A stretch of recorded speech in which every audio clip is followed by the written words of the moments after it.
Assalamualaikum warahmatullahi wabarakatuh. Kala seorang ibu berada di padang kering dan tandus, terasing, tiada tanda kehidupan. Kala seorang ibu melihat anaknya menangis. Seorang ibu yang tahu anaknya kelaparan dan kehausan.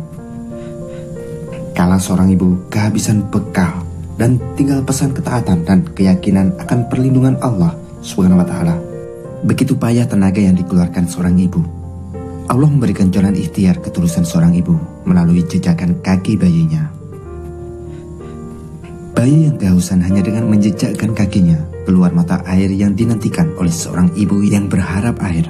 Adalah Siti Hajar dan bayinya Ismail yang ditinggal Nabi Ibrahim di padang tandus. Gersang, tidak ada tanda-tanda kehidupan. Namun keteguhan Siti Hajar bahwa apa yang dilakukan itu adalah perintah Allah Subhanahu wa Ta'ala. Kala seorang ibu kegirangan melihat mata air keluar dari arah bayinya, Zam-Zam, berkumpullah. Keteguhan seorang istri dan ibu yang bernama Siti Hajar dan bayinya Ismail di awal mula air Zam-Zam.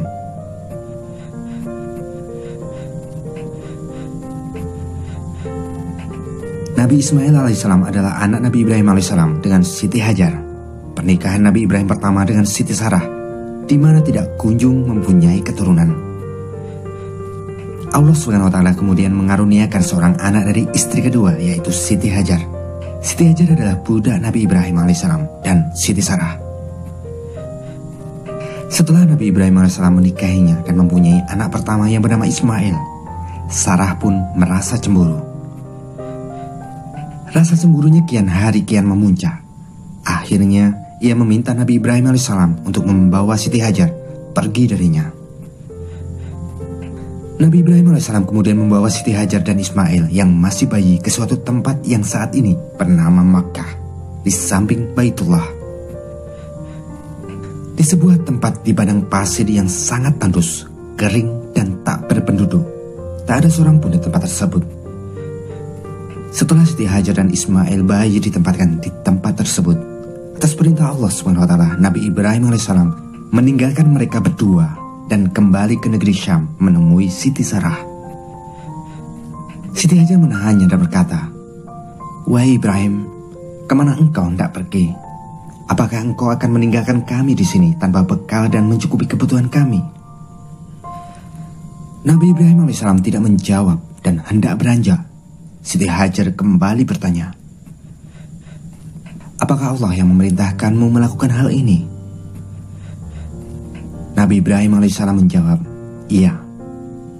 Siti Hajar kemudian berkata, "Kalau begitu, dia tidak akan membiarkan kami." Mendengar jawaban Siti Hajar, Nabi Ibrahim AS pun beranjak dari tempat itu. Setelah melewati sebuah gundukan hingga tak terlihat oleh Siti Hajar dan anak mereka, ia pun berbalik. Ia memandang ke arah Baitullah sembari berdoa, "Ya Tuhan kami, sesungguhnya aku telah menempatkan sebagian keturunanku dari lembah yang tidak mempunyai tanam-tanaman di dekat rumah Engkau, Baitullah yang dihormati. Ya Tuhanku, kami yang demikian itu agar mereka mendirikan sholat. Maka jadikanlah hati sebagian manusia cenderung kepada mereka dan beri rezekilah mereka dari buah-buahan. Mudah-mudahan mereka bersyukur." Quran Surat Ibrahim ayat 37. Siti Hajar diam di padang pasir yang tandus tempat Ibrahim meninggalkan mereka. Tatkala persediaan air dan makanan sudah habis dan Ismail yang bergantung pada air susu ibunya tak henti menangis karena air susu ibunya telah kering. Hal ini membuat Siti Hajar kebingungan. Siti Hajar berlari ke sana kemari, berlari dari Bukit Safa ke Bukit Marwah. Hal itu dilakukan berkali-kali.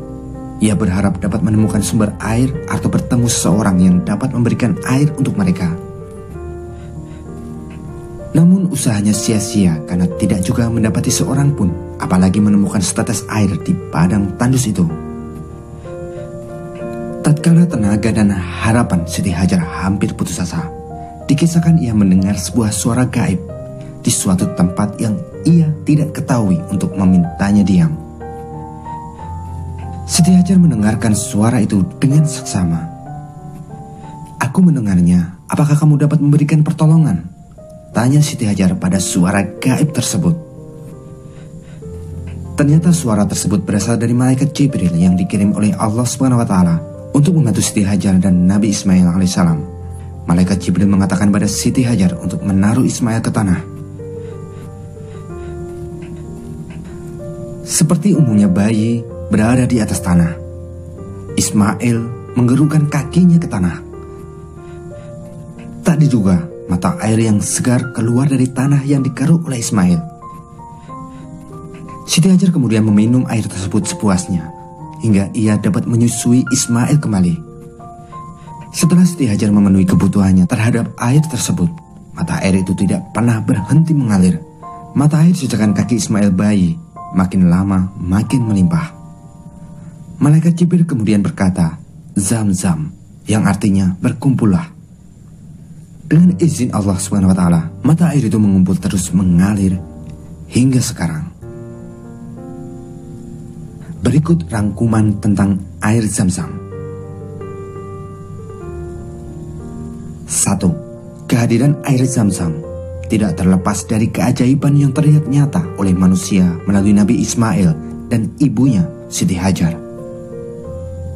2. Mata air di tengah-tengah gunung batu dan padang pasir yang gersang menjadi pusat ritual ibadah umat manusia ke Baitullah. 3. Air Zam-zam yang tak pernah kering dan sudah mengalir ribuan tahun pun telah digunakan jutaan manusia. 4. Kata Zam-zam berasal dari perkataan malaikat Jibril atau Zamzamah Jibril. Dikatakan pula kata Zam-zam berasal dari suara jauh yang menggema dan berkesinambungan layaknya petir. 5. Air Zam-zam berada di sekitar 20 meter ke kiri dari Masjidil Haram. Terlihat seperti terowongan yang di dalamnya terdapat sumur air Zam-zam.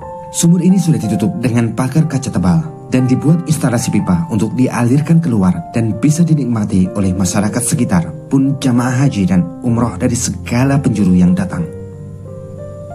6. Dahulu di atas sumur ini terdapat sebuah bangunan dengan luas 8,3 meter kali 10,7 meter, yaitu 88,8 meter persegi.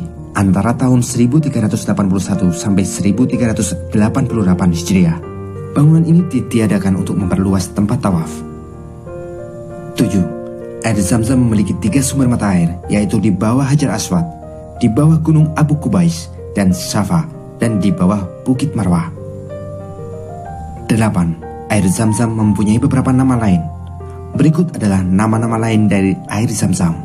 Sab'ah, yang memiliki arti kenyang. Murwiyah, yang memiliki arti segar. Nafi'ah, yang memiliki arti bermanfaat. Afi'ah, yang artinya sehat.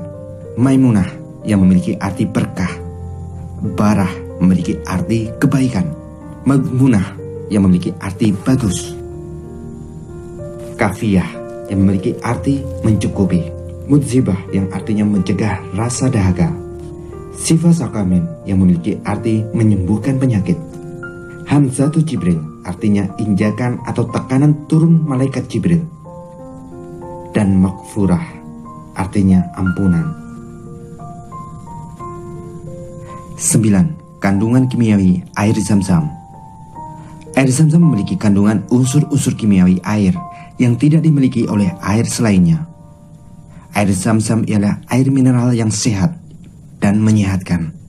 Air Zam-zam memiliki kandungan nitrit air sekitar 160 sampai 180 mg per liternya. Kalsium air Zam-zam sebesar 130 mg sampai 160 mg per liternya. Air Zam-zam juga memiliki kandungan klorin 250 sampai 290 mg per liternya. Air Zam-zam memiliki kandungan sulfat air sekitar 500 mg sampai 510 mg per liternya dengan kandungan hidrogen sekitar 8 mg. 10. Air Zam-zam memiliki banyak keutamaan bagi yang meminumnya. Air Zam-zam merupakan air terbaik di planet bumi ini. Air Zam-zam dapat mengampuni dosa-dosa yang meminumnya, dapat mewujudkan segala sesuatu sesuai niat peminumnya. Air Zam-zam dapat mengobati segala macam penyakit, dapat menghilangkan kemunafikan, dapat membedakan muslim dengan orang munafik. Terdapat banyak berkah di dalamnya dan meminumnya merupakan sebagian dari ibadah. 11. Air Zam-zam adalah air yang digunakan untuk mencuci dada atau hati Rasulullah SAW. agar hatinya kuat dalam melihat malaikat langit dan bumi, surga dan neraka. 12. Makruh hukumnya apabila dipergunakan untuk mencuci najis atau dipakai untuk membersihkan hadas besar. 13. Disunahkan membawa air zam-zam pulang ke negerinya bagi jamaah haji atau umroh yang memang berasal dari luar negeri Arab. Dan Rasulullah SAW adalah orang pertama yang membawanya keluar kota Mekah, yaitu ke Madinah. 14. Pada masa Rasulullah SAW akan melakukan sa'i, beliau meminum air zam-zam sampai kenyang, kemudian menyiram kepalanya dengan air zam-zam. 15. Badan riset sumber zam-zam yang berada di bawah SGS, Saudi Geological Survey, yang memiliki tugas sebagai berikut: memonitor dan memelihara pergerakan air tanah, mengatur aliran air dari daerah tangkapan air, mengupgrade pompa dan tangki-tangki penadah, mengoptimasi suplai dan distribusi air zam-zam. Wallahu alam. Semoga bermanfaat. Wassalamualaikum warahmatullahi wabarakatuh.